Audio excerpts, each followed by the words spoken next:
है ये संकल्प शक्ति। इसे समझने के लिए मैं आपको एक उदाहरण देता हूं। हम अपनी कल्पना से कोई योजना बनाते हैं। वो योजना वाकई बहुत काम की होती है। उसे हम बहुत उत्साह से आरंभ करते हैं, लेकिन उस पर थोड़ा सा काम करके हम अचानक उसको विराम दे देते हैं। ऐसी अनेक आधी अधूरी योजनाएं आपके पास भी होंगी, जिन्हें आपने पूरे जोर शोर के साथ आरंभ तो किया, लेकिन उसे उसके परिणाम तक नहीं पहुंचाया। और पूरी कल्पना, पूरी योजना एक नाकाम सोच के रूप में सामने आती है। आपने कभी विचार किया है कि ऐसा क्यों होता है?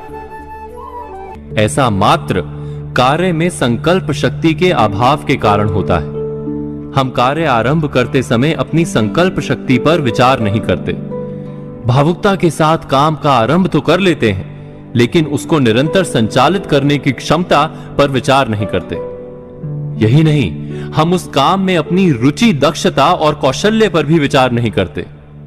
बस कल्पना अच्छी लगती है और हम उस काम को करने का निर्णय कर लेते हैं। ऐसा जब जब और जहां जहां होगा, कार्य अधूरा छूटेगा ही, क्योंकि कार्य वही पूर्ण होता है जहां कौशल्य पूर्ण लगन, तब पूर्ण रुचि और संकल्प शक्ति का सही मेल हो। जहां भी इन तीन या इनमें से किसी एक का भी अभाव होगा, तो वो योजना कितनी भी बढ़िया, कितनी भी लाभप्रद हो, परिणाम कुछ नहीं निकलेगा। ठीक वैसे ही जैसे किसी रोग को दूर करने के लिए सही परहेज, उचित आराम और सही दवाइयों की आवश्यकता होती है।